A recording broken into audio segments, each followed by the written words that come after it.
राजा रानी के कोमल विनय युक्त और प्रेम रस में पगे हुए वचन भगवान को बहुत ही प्रिय लगे।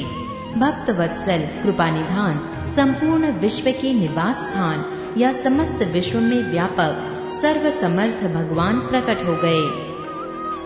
भगवान के नीले कमल, नीलमणि और नीले जलयुक्त मेघ के समान कोमल प्रकाशमय और सरस श्याम वर्ण चिन्मय शरीर की शोभा देखकर करोड़ों कामदेव भी लजा जाते हैं। उनका मुख शरद पूर्णिमा के चंद्रमा के समान छवि की सीमा स्वरूप था। गाल और थोड़ी बहुत सुंदर थे। गला शंख के समान त्रिरेखा युक्त चढ़ाव उतार वाला था। लाल ओठ, दांत और नाक अत्यंत सुंदर थे। हंसी चंद्रमा की किरणावली को नीचा दिखाने वाली थी। नेत्रों की छवि नए खिले हुए कमल के समान बड़ी सुंदर थी। मनोहर चितवन जी को बहुत प्यारी लगती थी। टेढ़ी भौहें कामदेव के धनुष की शोभा को हरने वाली थी। ललाट पलट पर प्रकाशमय तिलक था। कानों में मकराकृत मछली के आकार के कुंडल और सिर पर मुकुट सुशोभित था। टेढ़े घुंघराले काले बाल ऐसे सघन थे मानो भौरे के झुंड हो। हृदय पर श्रीवत्स, सुंदर वनमाला, रत्न जटित हार और मणियों के आभूषण सुशोभित थे। सिंह की सी गर्दन थी, सुंदर जनेऊ था। भुजाओं में जो गहने थे वे भी सुंदर थे। हाथी की सूंड के समान उतार चढ़ाव वाले सुंदर भुजदंड थे। कमर में तरकस और हाथ में बाण और धनुष शोभा पा रहे थे। स्वर्ण वर्ण का प्रकाशमय पीतांबर बिजली को लजाने वाला था। पेट पर सुंदर 3 रेखाएं त्रिवली थीं। नाभि ऐसी मनोहर थी मानो यमुना जी के भंवरों की छवि को छीन लेती हो, जिनमें मुनियों के मनरूपी भौरे बसते हैं। भगवान के उन चरण कमलों का तो वर्णन ही नहीं किया जा सकता। भगवान के बाएं भाग में सदा अनुकूल रहने वाली शोभा की राशि, जगत की मूल कारण रूपा आदि शक्ति श्री जानकी जी सुशोभित हैं, जिनके अंश से गुणों की खान अगणित लक्ष्मी, पार्वती और ब्रह्माणी त्रिदेवी की शक्तियाँ उत्पन्न होती हैं तथा जिनकी भौं के इशारों से ही जगत की रचना हो जाती है। वही भगवान की स्वरूपा शक्ति श्री सीता जी श्री रामचंद्र जी की बाईं ओर स्थित हैं। शोभा के समुद्र श्रीहरि के रूप को देखकर मनु शत्रुपा नेत्रों के पलके रोके हुए एकटक स्तब्ध रह गए। उस अनुपम रूप को वे आदर सहित देख रहे थे और देखते देखते अघाते ही न थे।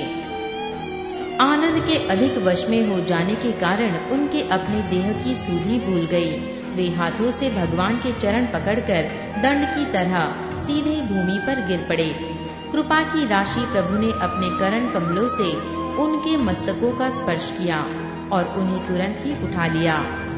फिर कृपा निधान भगवान बोले, मुझे अत्यंत प्रसन्न जानकर और बड़ा भारी दानी मानकर जो मन को भाए वही वर मांग लो।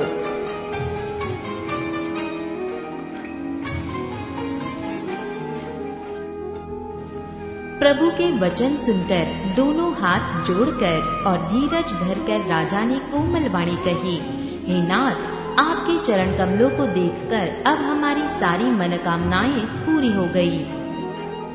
फिर भी मन में एक बड़ी लालसा है, उसका पूरा होना सहज भी है और अत्यंत कठिन भी। इसी से उसे कहते नहीं बनता। हे स्वामी, आपके लिए तो उसका पूरा करना बहुत सहज है, पर मुझे अपनी कृपणता दीनता के कारण वह अत्यंत कठिन मालूम होता है। जैसे कोई दरिद्र कल्पवृक्ष को पाकर भी अधिक द्रव्य मांगने में संकोच करता है, क्योंकि वह उसके प्रभाव को नहीं जानता, वैसे ही मेरे हृदय में संशय हो रहा है। हे स्वामी, आप अंतर्यामी हैं, इसीलिए उसे जानते ही हैं। मेरा वह मनोरथ पूरा कीजिए। भगवान ने कहा, हे राजन, संकोच छोड़कर मुझसे मांगो। तुम्हें न दे सकूं ऐसा मेरे पास कुछ भी नहीं है। राजा ने कहा, हे दानियों के शिरोमणि, हे कृपा निधान, हे नाथ, मैं अपने मन का सच्चा भाव कहता हूँ कि मैं आपके समान पुत्र चाहता हूँ। प्रभु से भला क्या छिपाना। राजा की प्रीति देखकर और उनके अमूल्य वचन सुनकर करुणानिधान भगवान बोले, ऐसा ही हो। हे राजन, मैं अपने समान दूसरा कहाँ जाकर खोजूं? अतः स्वयं ही आकर तुम्हारा पुत्र बनूंगा।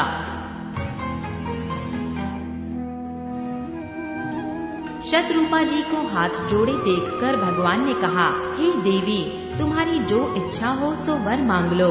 शतरूपा ने कहा, हे नाथ, चतुर राजा ने जो वर मांगा, हे कृपालु, वह मुझे बहुत ही प्रिय लगा। परंतु हे प्रभु, बहुत डिठाई हो रही है। यद्यपि हे भक्तों का हित करने वाले, वह डिठाई भी आपको अच्छी ही लगती है। आप ब्रह्मा आदि के भी पिता, उत्पन्न करने वाले, जगत के स्वामी और सबके हृदय के भीतर की जानने वाले ब्रह्म हैं। ऐसा समझने पर मन में संदेह होता है, फिर भी प्रभु ने जो कहा वही प्रमाण सत्य है।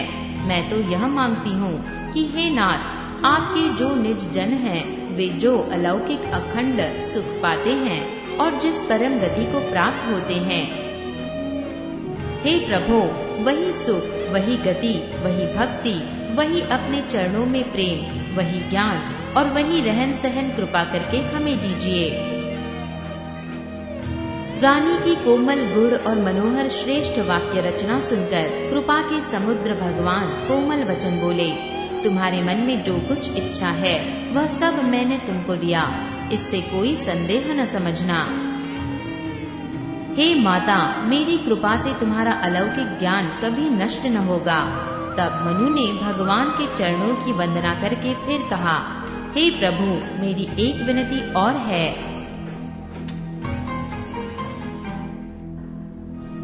आपके चरणों में मेरी वैसी ही प्रीति हो जैसी पुत्र के लिए पिता की होती है। चाहे मुझे कोई बड़ा भारी मूर्ख ही क्यों न कहे। जैसे मणि के बिना सांप और जल के बिना मछली नहीं रह सकती, वैसे ही मेरा जीवन आपके अधीन रहे, आपके बिना न रह सके। ऐसा वर मांगकर राजा भगवान के चरण पकड़कर रह गए। तब दया के निधान भगवान ने कहा, ऐसा ही हो। अब तुम मेरी आज्ञा मानकर देवराज इंद्र की राजधानी अमरावती में जाकर वास करो। हे तात, वहाँ स्वर्ग के बहुत से भोग भोग कर कुछ काल बीत जाने पर तुम अवध के राजा होगे, तब मैं तुम्हारा पुत्र होऊंगा। इच्छा निर्मित मनुष्य रूप सजकर मैं तुम्हारे घर प्रकट होऊंगा। हे तात, मैं अपने असंशोभित देह धारण करके भक्तों को सुख देने वाले चरित्र करूंगा। जिन चरित्रों को बड़े भाग्यशाली मनुष्य आदर सहित सुनकर ममता और मद त्याग कर भवसागर से तर जाएंगे, आदि शक्ति यह मेरी स्वरूप भूता माया भी, जिसने जगत को उत्पन्न किया है, अवतार लेगी। इस प्रकार मैं तुम्हारी अभिलाषा पूरी करूंगा। मेरा प्रण सत्य है, सत्य है, सत्य है। कृपानिधान भगवान बार बार ऐसा कहकर अंतर्धान हो गए। वे स्त्री पुरुष, राजा रानी भक्तों पर कृपा करने वाले भगवान को हृदय में धारण करके कुछ काल तक उस आश्रम में रहे।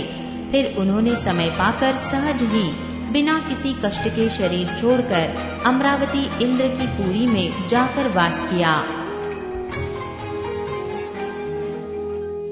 याज्ञवल्क्य जी कहते हैं, हे भरद्वाज, इस अत्यंत पवित्र इतिहास को शिवजी ने पार्वती से कहा था। अब श्री राम के अवतार लेने का दूसरा कारण सुनो। हे मुनि, वह पवित्र और प्राचीन कथा सुनो जो शिवजी ने पार्वती से कही थी। संसार में प्रसिद्ध एक कैकई देश है। वहाँ सत्यकेतु नाम का राजा रहता, राज्य करता था। वह धर्म की धूरी को धारण करने वाला, नीति की खान, तेजस्वी, प्रतापी, सुशील और बलवान था। उसके 2 वीर पुत्र हुए जो सब गुणों के भंडार और बड़े ही रणधीर थे। राज्य का उत्तराधिकारी जो बड़ा लड़का था, उसका नाम प्रताप भानु था। दूसरे पुत्र का नाम अरिमर्दन था, जिसकी भुजाओं में अपार बल था और जो युद्ध में पर्वत के समान अटल रहता था। भाई भाई में बड़ा मेल और सब प्रकार के दोषों और छलों से रहित सच्ची प्रीति थी। राजा ने जेठे पुत्र को राज्य दे दिया और आप भगवान के भजन के लिए वन को चल दिया। जब प्रताप भानु राजा हुआ, देश में उसकी दुहाई फिर गई। वह वेद में बताई हुई विधि के अनुसार उत्तम रीति से प्रजा का पालन करने लगा। उसके राज्य में पाप का कहीं लेश भी नहीं रह गया। राजा का हित करने वाला और शुक्राचार्य के समान बुद्धिमान धर्मरुचि नामक उसका मंत्री था। इस प्रकार बुद्धिमान मंत्री और बलवान तथा वीर भाई के साथ ही स्वयं राजा भी बड़ा प्रतापी और रणधीर था। साथ में अपार चतुरणी सेना थी, जिसमें असंख्य योद्धा थे, जो सब के सब रण में जूझ मरने वाले थे। अपनी सेना को देखकर राजा बहुत प्रसन्न हुआ और घमाघम नगाड़े बजने लगे। दिग्विजय के लिए सेना सजाकर वह राजा शुभ दिन मुहूर्त साधकर और डंका बजाकर चला। जहाँ तहाँ बहुत सी लड़ाइयाँ हुई। उसने सब राजाओं को बलपूर्वक जीत लिया। अपनी भुजाओं के बल से उसने सातों द्वीपों में भूमि खंडों को वश में कर लिया और राजाओं से दंड कर लेकर उन्हें छोड़ दिया। संपूर्ण पृथ्वी मंडल का उस समय प्रतापभानु ही एकमात्र चक्रवर्ती राजा था। संसार भर को अपनी भुजाओं के बल से वश में करके राजा ने अपने नगर में प्रवेश किया। राजा अर्थ, धर्म और काम आदि के सुखों का समयानुसार सेवन करता था।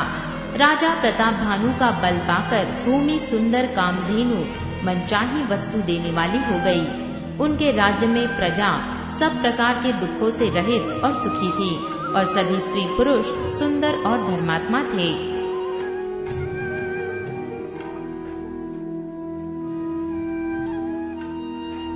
धर्मरुचि मंत्री का श्री हरि के चरणों में प्रेम था। वह राजा के हित के लिए सदा उसको नीति सिखाया करता था। राजा गुरु, देवता, संत, पितर और ब्राह्मण इन सब की सदा सेवा करता रहता था। वेदों में राजाओं के जो धर्म बताए गए हैं, राजा सदा आदर पूर्वक और सुख मानकर उनका सबका पालन करता था। प्रतिदिन अनेक प्रकार के दान देता और उत्तम शास्त्र, वेद और पुराण सुनता था। उसने बहुत सी बावलियां, कुएं, तालाब, फूलवाड़ियां, सुंदर बगीचे, ब्राह्मणों के लिए घर और देवताओं के सुंदर विचित्र मंदिर सब तीर्थ में बनवाए। वेद और पुराणों में जितने प्रकार के यज्ञ कहे गए हैं, राजा ने एक एक करके उन सब यज्ञों को प्रेम सहित हजार हजार बार किया। राजा के हृदय में किसी फल की टोह कामना नहीं थी। राजा बड़ा ही बुद्धिमान और ज्ञानी था। वह ज्ञानी राजा कर्म, मन और वाणी से जो कुछ भी धर्म करता था, सब भगवान वासुदेव के अर्पित करता था। एक बार वह राजा एक अच्छे घोड़े पर सवार होकर शिकार का सब सामान सजाकर विंध्याचल के घने जंगल में गया और वहाँ उसने बहुत से उत्तम उत्तम हिरण मारे। राजा ने वन में फिरते हुए एक सुअर को देखा। दांतों के कारण वह ऐसा दिख पड़ता था मानो चंद्रमा को ग्रस कर मुंह में पकड़कर राहु वन में आ छिपा हो। चंद्रमा बड़ा होने से उसके मुंह में समाता नहीं है और मानो क्रोधवश वह भी उसे उगलता नहीं है। यह तो सुअर के भयानक दांतों की शोभा कही गई। इधर उसका शरीर भी बहुत विशाल और मोटा था। घोड़े की आहट पाकर वह घुरघुराता हुआ कान उठाए चौकन्ना होकर देख रहा था। नील पर्वत के शिखर के समान विशाल शरीर वाले उस सुअर को देखकर राजा घोड़े को चाबुक लगाकर तेजी से चला और उसने सुअर को ललकारा कि अब तेरा बचाव नहीं हो सकता। अधिक शब्द करते हुए घोड़े को अपनी तरफ आता देखकर सुअर पवन वेग से भाग चला। राजा ने तुरंत ही बाण को धनुष पर चढ़ाया। सुअर बाण को देखते ही धरती में दुबक गया। राजा तक तक कर तीर चलाता है, परंतु सुअर छल करके शरीर को बचाता जाता है। वह पशु कभी प्रकट होता और कभी छिपता हुआ भागा जाता था और राजा भी क्रोध के वश उसके साथ पीछे लगा चला जाता था। सुअर बहुत दूर ऐसे घने जंगल में चला गया जहाँ हाथी घोड़े का निवाह गम नहीं था। राजा बिल्कुल अकेला था और वन में क्लेश भी बहुत था। फिर भी राजा ने उस पशु का पीछा नहीं छोड़ा।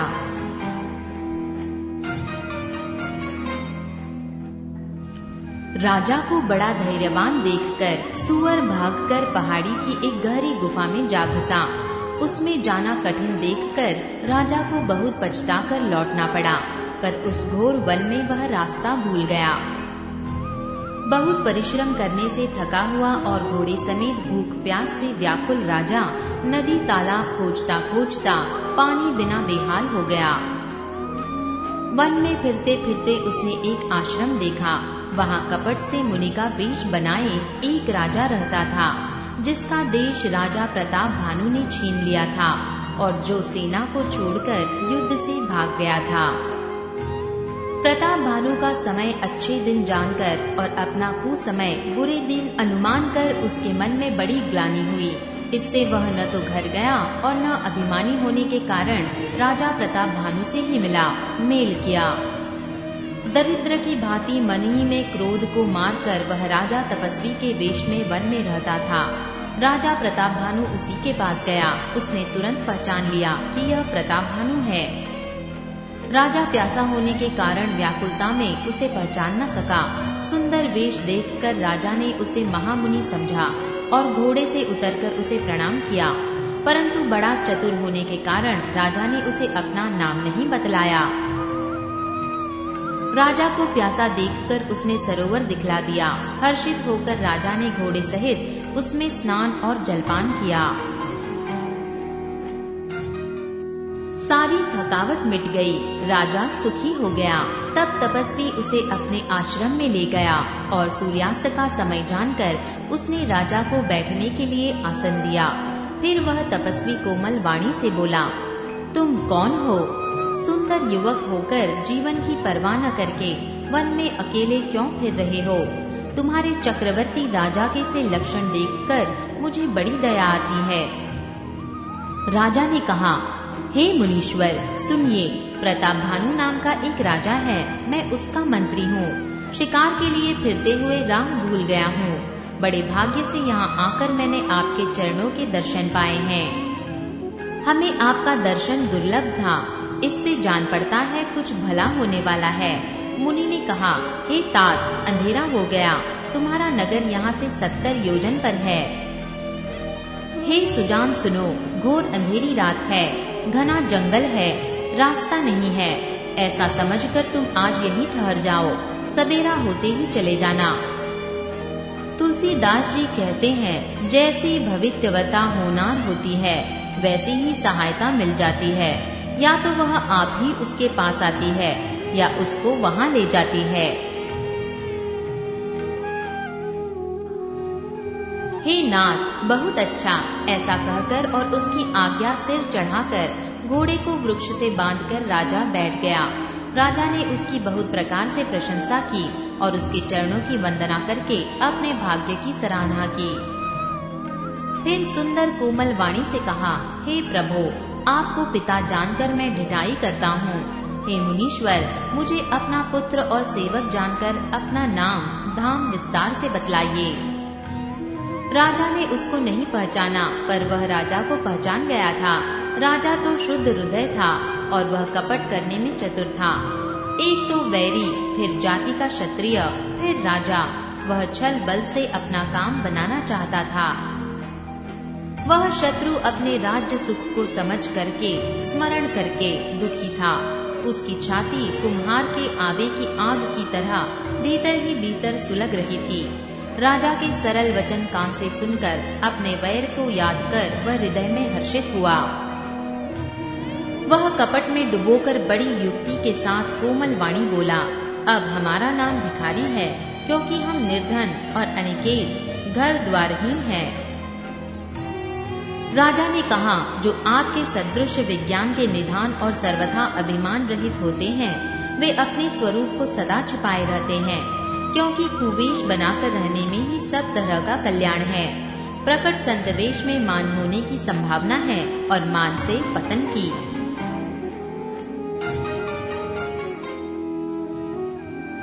इसी से तो संत और वेद पुकार कर कहते हैं कि परम अकिंचन, सर्वथा अहंकार, ममता और मान रहित ही भगवान को प्रिय होते हैं। आप सरीखे निर्धन, भिखारी और गृहहीनों को देखकर ब्रह्मा और शिव जी को भी संदेह हो जाता है कि वे वास्तविक संत हैं या भिखारी। आप जो हो सो हो, अर्थात जो कोई भी हो, मैं आपके चरणों में नमस्कार करता हूँ। हे स्वामी, अब मुझ पर कृपा कीजिए। अपने ऊपर राजा की स्वाभाविक प्रीति और अपने विषय में उसका अधिक विश्वास देखकर सब प्रकार से राजा को अपने वश में करके अधिक स्नेह दिखाता हुआ वह कपट तपस्वी बोला, हे राजन सुनो, मैं तुमसे सत्य कहता हूँ, मुझे यहाँ रहते बहुत समय बीत गया। अब तक न तो कोई मुझसे मिला और न मैं अपने को किसी पर प्रकट करता हूँ, क्योंकि लोक में प्रतिष्ठा अग्नि के समान है जो तपरूपी वन को भस्म कर डालती है। तुलसीदास जी कहते हैं, सुंदर वेश देखकर मूढ़ नहीं, मूढ़ तो मूढ़ ही है, चतुर मनुष्य भी धोखा खा जाते हैं। सुंदर मोर को देखो, उसका वचन तो अमृत के समान है और आहार सांप का है। कपट तपस्वी ने कहा, इसी से मैं जगत में छिपकर रहता हूँ। श्री हरि को छोड़कर किसी से कुछ भी प्रयोजन नहीं रखता। प्रभु तो बिना जनाए ही सब जानते हैं। फिर कहो संसार को रिझोने से क्या सिद्धि मिलेगी।